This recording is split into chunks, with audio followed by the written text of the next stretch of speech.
Info, c'est le podcast Made in Kazoo des managers qui nous ont fait vibrer. Toute notre vie, on rencontre des gens qui nous questionnent, nous challengent et nous bousculent et finalement nous font grandir. Vous savez, ces petites phrases de managers qui nous reviennent comme un refrain même quelques années plus tard. Parfois, ça résonne immédiatement et parfois, on a juste envie de changer de disque. En tout cas, ça fait partie de nous et ça conditionne notre management. Ce podcast est donc dédié à tous ces managers anonymes qui rythment nos carrières.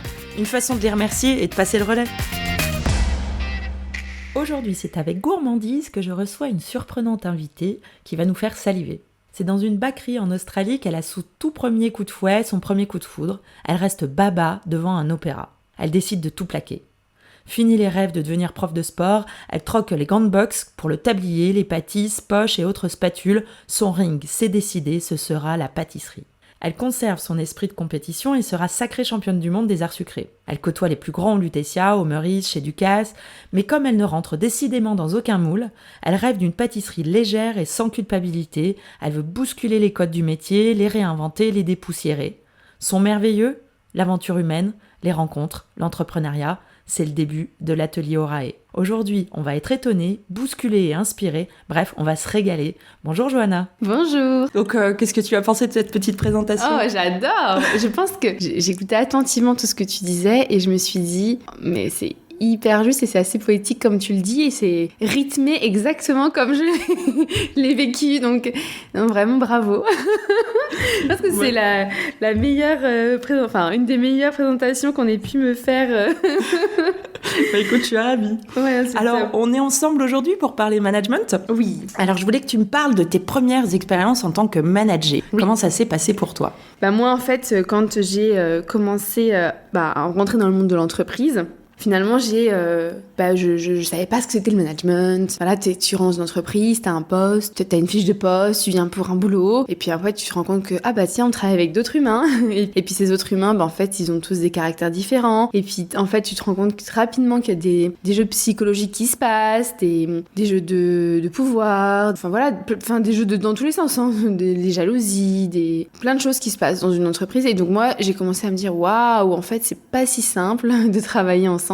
Alors moi j'essayais toujours d'arrondir les angles, de toujours m'adapter aux autres et tout. Et tu te rendais aussi compte que selon qui dirigeait l'équipe, en fait ça donnait une ambiance différente. Et moi qui suis extrêmement sensible aux énergies, je me suis dit ouh là là, les entreprises ça va être très compliqué pour moi. Parce qu'en fait, je choisis jamais l'équipe avec laquelle je vais travailler, sauf si un jour je deviens chef dans une entreprise. Et donc du coup, ça va être très long tout ça. Donc je me suis dit, est-ce que d'ailleurs je vais vraiment évoluer aussi vite que je le souhaite dans une entreprise ? En plus, tu as bien dit, brigade, pâtisserie, hiérarchie, on est entre 10 et une vingtaine en général dans les palaces parisiens, dans les endroits où moi j'évoluais. Et donc du coup, tu te dis, avant de gravir les échelons, il va falloir travailler beaucoup et supporter beaucoup des attitudes ou des comportements pas cool. Et moi, j'ai pas du tout eu envie de supporter ça. Donc en fait, j'ai décidé de prendre d'autres voies, comme tu as dit. Je ne rentre pas dans le moule.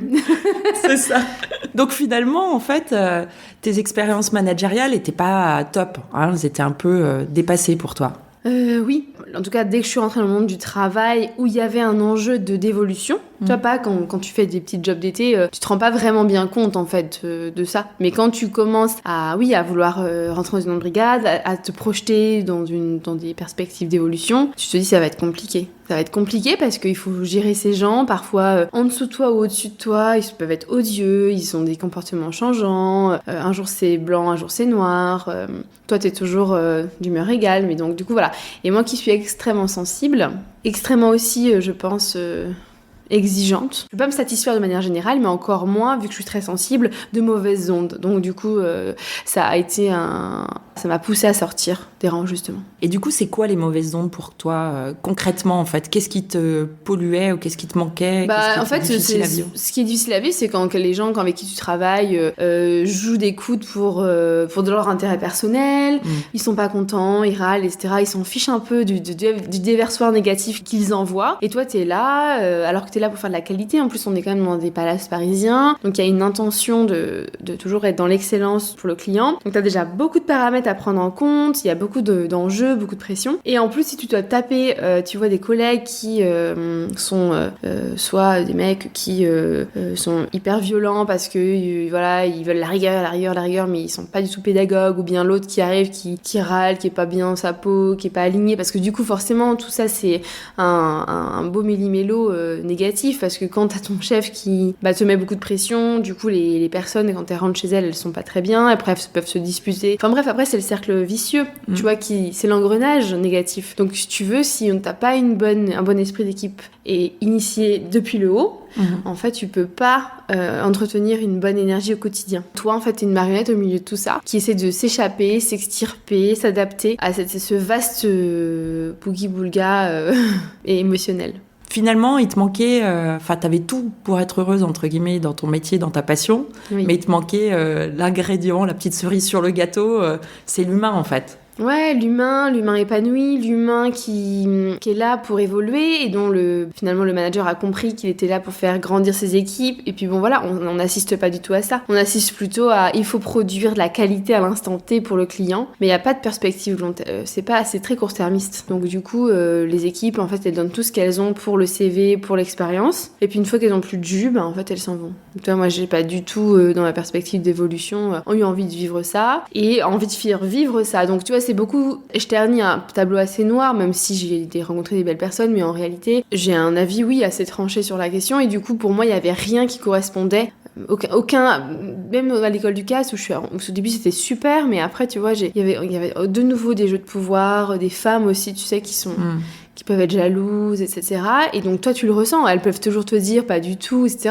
Peut-être même elles se rendent même pas compte, c'est inconscient, mais toi tu ressens tout, moi je ressentais tout. Et donc je me dis mais en fait je vaux beaucoup mieux que ça. Et donc du coup il va falloir que je sorte du cocotier pour pouvoir détendre mes ailes, développer ma créativité, aller là où je dois aller, m'aligner. Et ce qui est drôle c'est que c'est ce que j'ai fait et qu'aujourd'hui l'univers de la pâtisserie revient vers moi.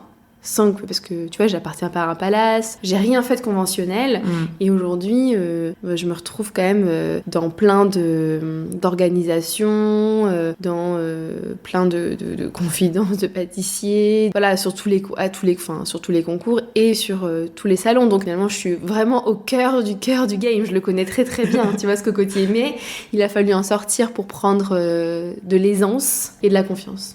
Finalement, tu dis que l'élément qui manquait dans l'excellence, dans la recherche de l'excellence, c'était aussi la recherche de l'excellence managériale, finalement. Oui, complètement. En fait, pour moi, ça va de pair. Je pense pas que tu puisses construire l'excellence dans la terreur. En fait, une excellence qui a pas de saveur pour moi, qui a pas de profondeur. Tu vois, pour moi, l'excellence, elle doit aussi être... Alors, attention, ça veut pas parce que tu es un manager pédagogue, etc., qu'il n'y a pas des moments où ça doit être dur, des moments où tu vois, parce qu'en plus on évolue dans des sphères haut de gamme, donc il y a une rigueur qui doit être là, et il y a beaucoup d'exigences, d'attentes, donc des fois de pression. Ça fait partie du métier, donc conjuguer en fait le talent, l'excellence technique, l'excellence managériale, et c'est tout l'enjeu aujourd'hui de notre siècle, je pense. Ouais.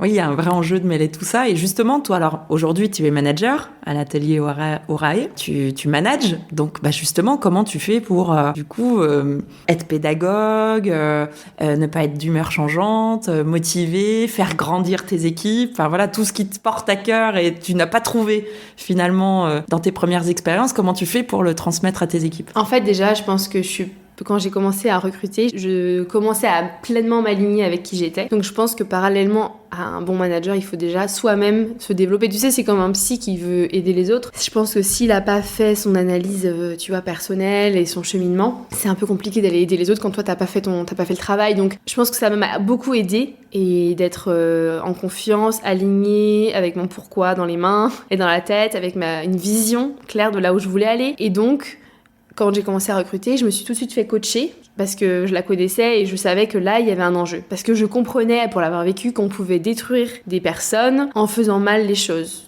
Voilà, ça va vite de mal régler un conflit, de pas poser bien le cadre, etc. Et donc du coup, c'est un vaste chantier en fait finalement. Donc moi je préférais à la base, dès le départ. Donc du coup, cette coach m'a permis de comprendre que j'avais 3 casquettes. Une de dirigeante, voilà, tu gères une société en t'assurant qu'elle se porte bien financièrement. Dans les grandes lignes, c'est ça. Tu es manager, donc tu donnes à tes équipes les moyens et l'attention, voilà, les moyens à tous les niveaux, les moyens matériels, les moyens humains, les moyens une attention particulière pour qu'ils évoluent dans de bonnes circonstances. Et tu es aussi leader, parce que tu portes la vision. Donc en fait, quand j'ai compris que j'avais ces 3 casquettes-là, je pense que j'ai inconsciemment pris possession de ces trois casquettes et du coup j'ai été attentive en fait et je savais quand est-ce que je passais en mode dirigeante, enfin tu vois, je sais quand je passe en mode leader, je sais quand je passe en mode manager et donc du coup c'était important pour moi d'avoir ces outils-là pour me positionner parce que parfois tu peux le faire mais sans t'en rendre compte et en fait tu sais plus trop où tu en es et là en fait là c'est la manager qui parle, là c'est la dirigeante qui parle et donc des fois tu peux avoir des tons un peu différents ou des propos un peu différents parce que là c'est pas la même personne et le management moi après donc je suis rentrée vraiment dedans avec cette coach pour comprendre en fait qu'est-ce qui se jouait chez l'autre, comment mettre un cadre de travail pour qu'il soit dans de bonnes conditions. Donc des outils très simples avec une fiche de poste, on a même développé l'éventail de délégation et puis des rituels managériels comme je les appelle qui sont soit hebdomadaires, soit mensuels, soit trimestriels, soit annuels avec des points réguliers où tu t'intéresses à tes équipes, à savoir sur le plan perso et pro comment tout se conjugue parce qu'en finalement t'as un humain mais il lâche pas, enfin on dit tu lâches tout avant d'arriver au travail mais en vérité il porte en lui le bagage de son perso tout le temps. Donc si dans son perso il y a des choses qui vont pas, donc voilà, tout est relié et depuis que je fais ça je me rends compte que l'humain c'est un vaste sujet. Ah oui, ça c'est évident.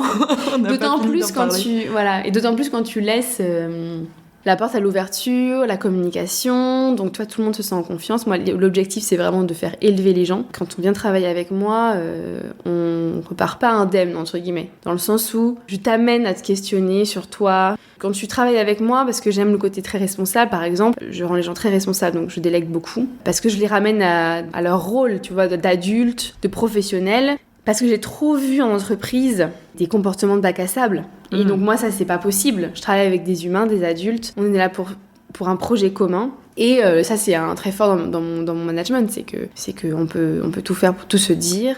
On agit en adulte, dans un groupe adulte, et donc mature. On met en place plein de choses pour que le groupe soit mature. Donc s'il y a un comportement immature, en fait il sort du jeu tout de suite et on le remarque. Donc moi je le tolère pas, donc j'appelle ça ces petits grains de sable.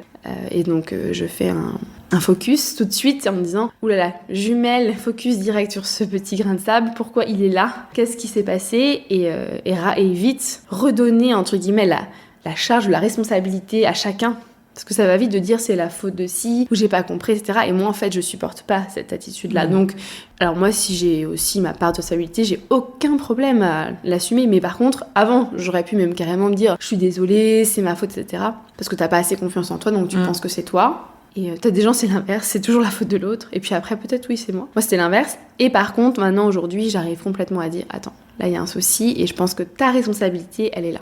C'est intéressant parce que du coup, il y a plusieurs dimensions pour toi. J'aime beaucoup les 3 casquettes du coup que tu prends et c'est pas forcément évident justement de switcher. Est-ce que tu informes tes équipes en disant bah là je suis en casquette dirigeante, là je suis en casquette manager ou comment ils le détectent ou vous êtes fixé un code? Non, mais en fait, ce qui s'est passé, c'est que moi, j'affiche régulièrement pourquoi je suis là. Donc dans l'entreprise. Donc voilà, moi je suis garante de quoi? Je suis garante du bien-être de l'équipe, je suis garante de la nouvelle stratégie, je suis garante de l'équilibre financier, je suis garante de l'image. Et donc du coup elles savent. Et pourquoi je suis là? Et qu'est-ce que je fais là? Et qu'est-ce que voilà. Et donc du coup comme tout est très clair, parce qu'on communique beaucoup, jusqu'à nos émotions, etc. Puisque chaque semaine on parle de notre météo. Et c'est pour dire qu'à quel point en fait cette ouverture et cette transparence, c'est vraiment le mot, aide les équipes à se sentir bien. Il n'y a pas de loup. Même au niveau salaire, tu vois, je pense que tout le monde sait à peu près qui gagne quoi. Moi, j'ai aucun problème à parler de salaire.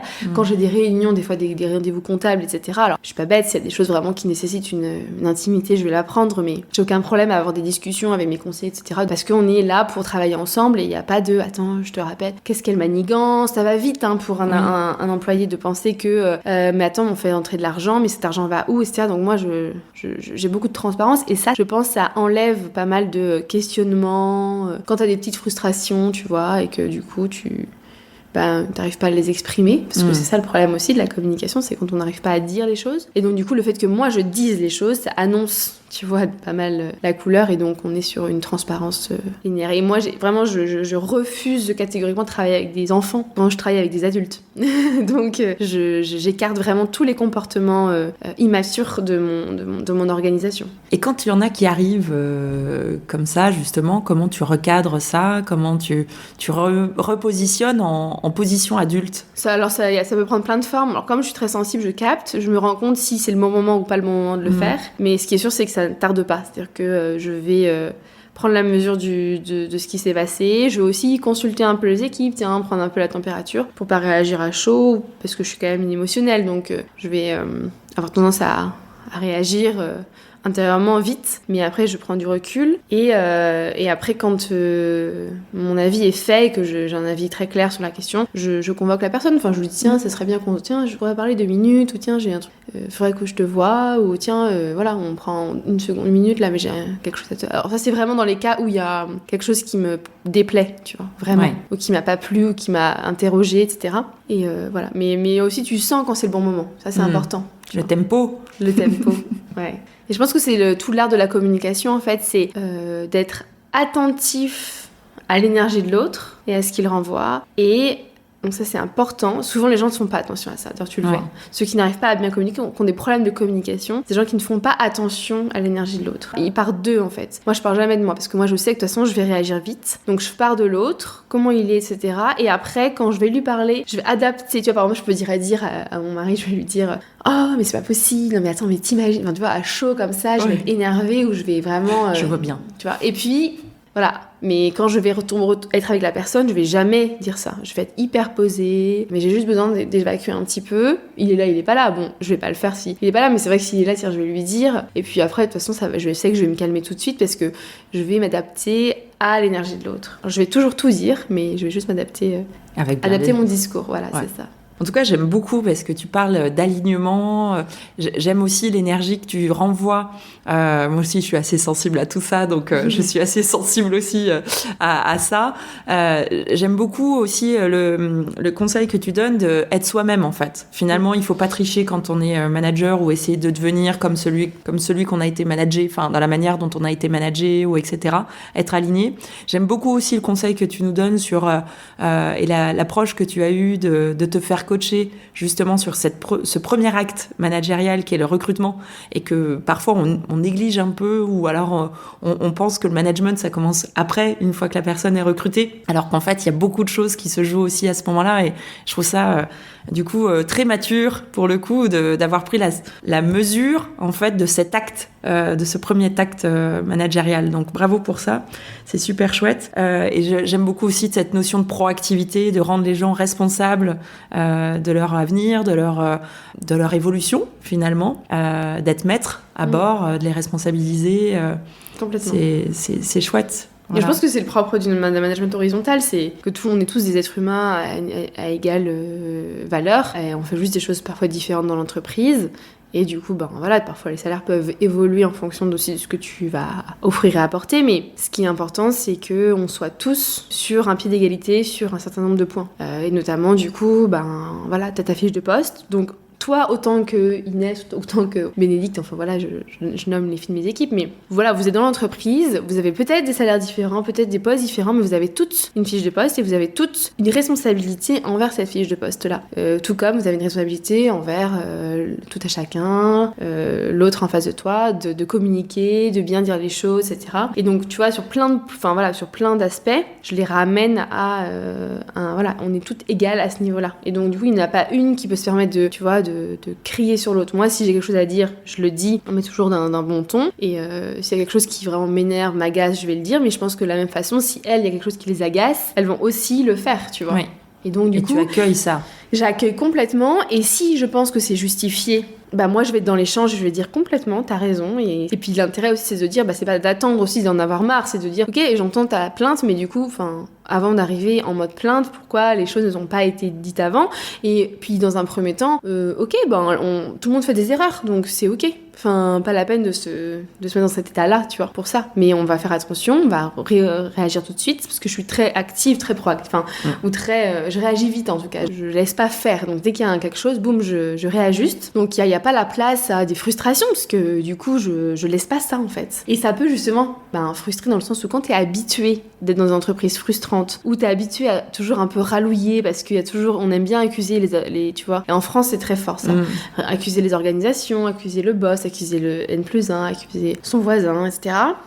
En fait, moi, je supporte pas ça, donc du coup, je te ramène direct à toi. Et si je sens que c'est pas juste, je peux t'assurer que tu vas le savoir. Tu vas vite comprendre que ta plainte là, elle est pas justifiée. Et en fait, c'est de toi dont tu as besoin de... Enfin, tu as besoin de travailler sur toi, parce que là, le problème vient de toi. Donc, je suis hyper ouverte, parce que je me dis à tout moment, on peut faire une erreur et c'est ok. Et si c'est ça, on réajuste tout de suite. Et si la personne arrive avec une mauvaise intention, ou une mauvaise critique, voilà, je vais aussi savoir bien l'identifier pour lui dire, attends, là, t'es en train de me la jouer à l'envers. Je suis pas du tout d'accord avec toi. Pour moi, là, le problème vient de toi. Ça perturbe un peu parce que ça ramène à soi en fait. Donc forcément nous dans l'atelier on provoque des remises en question. Mais des évolutions aussi du coup. Alors si tu avais un conseil à donner à un de tes managers en brigade, voilà, tu nous as parlé de plein de choses, de transparence, de délégation, de faire grandir, enfin voilà, il y a beaucoup de choses qui te tiennent à cœur. Si tu avais un seul conseil, le premier pas par lequel il devrait commencer pour aller un peu plus. Ouais. Cadrer. Ça, c'est le plus important. Et comment? C'est avec des outils. Et ça, c'est la fiche de poste. On n'arrive pas dans un métier, dans un travail, juste dans t'es commis, t'es là. Non. C'est quoi mon travail en tant que commis? C'est quoi ma mission tous les jours pour venir là? Et demain, si je suis plus commis, j'ai évolué, ma fiche de poste change, ma mission change, etc. Donc ça, le cadrage, c'est la base de la base de la base. On peut pas commencer sans ça. Et ensuite, viendra juste derrière un management personnalisé. Il faut pas essayer. On prend les outils qui sont nécessaires parce que quand on a un conflit, comment on peut le régler, etc. Mais après, la vérité, c'est que ça se passe sur le terrain, à tout moment. 365 jours dans l'année, tu les as. La nuit, le soir, à tout moment, il peut y avoir un truc. Donc en fait, si tu essayes de rentrer dans un moule ou de dire, alors attends, il faut que je fasse comme si... Et c'est pas naturel, ça te coûte. Je suis désolée, mais moi, j'ai beaucoup de boulot, beaucoup de travail à côté, j'ai pas envie que ça me coûte. Alors ça va me coûter une certaine énergie parce qu'il y a une attention, il y a un accompagnement, etc. Mais alors en plus, si je devais me mettre dans de la peau de quelqu'un qui me dit alors en fait je t'explique, ta posture elle doit être comme ci, comme ça, tu peux pas dire ci, tu peux pas dire ça, c'est hors de question. Donc après le cadrage, c'est la personnalisation de son management avec une grande qualité de communication. Ça, c'est super important parce que justement, tu vas personnaliser ton management, mais tu dois savoir est-ce que ça plaît, est-ce que c'est juste, est-ce que c'est aligné. Donc, savoir entendre, savoir écouter, c'est hyper important, tu vois, derrière. On sent que l'humain, c'est ta flamme, finalement. Ouais, et donc du coup, je suis assez... Avant, j'étais intolérante sur les gens qui n'étaient pas à la hauteur parce que je trouve que, en fait... Tu déconsidères ton rôle en tant que manager, parce que du coup, tu te formes pas, ou tu fais ça à la volée, etc. Et en fait, tu détruis les gens. Tu détruis les gens, faut dire ce qui est. Les gens vont au travail, ils sont pas heureux. Et c'est pas le travail en lui-même, c'est les gens derrière. Ça me met un peu hors de moi quand j'entends des choses et j'aurais été incapable de supporter et souvent d'ailleurs j'ai des discours assez forts quand j'entends des gens qui parlent de leur expérience, je dis mais comment t'as fait? Moi jamais j'aurais pu supporter ça. C'est pas possible quoi. donc je pense que j'ai beaucoup de choses à faire dans le management et j'aimerais bien développer peut-être des choses plus tard, mais en tout cas ça compte, on en reparlera en tout cas, mais visiblement il y a du boulot dans les brigades. En tout cas, pour apporter du cadre. Et puis, ce que j'aime bien, c'est le côté cadre technique et du cadre relationnel aussi. Oui. Enfin, aussi de cadrer aussi un petit peu la manière dont on va communiquer, dont on va échanger. Alors, j'ai 2 dernières questions pour toi, Johanna. La première, c'est, du coup, ce podcast s'appelle Tempo. Donc, qu'est-ce que c'est le tempo pour toi ? Le tempo, pour moi, c'est la juste mesure. Parfois, il faut aller vite, parfois, il faut aller plus lentement. J'ai appris à aller lentement, parce que je suis quelqu'un qui va très vite. Pour faire écho à une phrase qu'on m'avait sortie à mon apprentissage, j'ai envie de courir avant de savoir marcher, parce que je voulais tout apprendre tout de suite. Et donc j'ai appris à me poser. Mais je pense que c'est l'art de la juste mesure. Il y a des moments où tu sens qu'il faut accélérer, il y a des moments où tu sens qu'il faut décélérer. C'est tout ça un apprentissage. Ouais. Ça s'apprend, ça s'expérimente. Ça s'adapte. Voilà, oui, parce que du coup, tu sens quand tu vas trop vite, et quand tu vas trop vite et que tu t'écoutes pas, tu craches, quoi. Donc, ou quand tu vas trop lentement, t'es trop mou, t'es trop lent, donc les choses passent devant ton nez. Ouais. Donc après, c'est à toi d'ajuster. Le problème devant des gens comme moi qui ont beaucoup d'énergie, qui vont vite, c'est que du coup, comme on a de la ressource, on dépense, quoi. Ouais. Et en fait, j'ai appris à me dire... parce que des fois, je voyais des gens plus lents, avec moins d'énergie. Et j'ai du coup, eux, comme ils ont moins d'énergie, ils doivent mieux calculer, tu vois. Plus qu'ils savent qu'ils ont une énergie donnée dans la journée, ils vont être peut-être plus efficaces que moi. Parce que du coup, ils savent qu'ils n'auront pas des ressources illimitées. Donc voilà. Et donc quand tu observes ça, tu te dis, bon, peut-être qu'il y a des chances que ça marche mieux parfois si je décélère. Et c'est totalement vrai en plus. Tu prends pas de recul, ça va bien se passer. En fait, ça se passe bien. Super. Et dernière question. Et si le management était une chanson, ce serait laquelle ? Oula. Je sais pas te répondre là. En plus, moi, avec les musiques, j'ai du mal, mais j'ai pas l'inspiration. Mais si je l'ai, je te la partagerai. D'accord, ça marche. Et on attend. En tout cas, merci Johanna. Merci à toi, Cindy. À bientôt. À bientôt. Alors moi, perso, j'ai beaucoup aimé les secrets de cuisine de Johanna. Et vous, quels sont vos ingrédients ? Au fait, moi c'est Cindy, chef d'orchestre chez Kazoo. Le kazoo c'est un instrument de musique, mais c'est aussi ma boîte. On y a pour ambition d'aider les organisations à instaurer une dynamique apprenante et accélérer leurs projets d'entreprise en développant les compétences individuelles et collectives. Et pour ça, il faut trouver le bon tempo, embarquer les managers et leur donner le micro. Donc si tu veux découvrir le champ de nos activités et découvrir d'autres épisodes, rendez-vous sur notre site kazoo.fr. On s'appelle au Kazoo.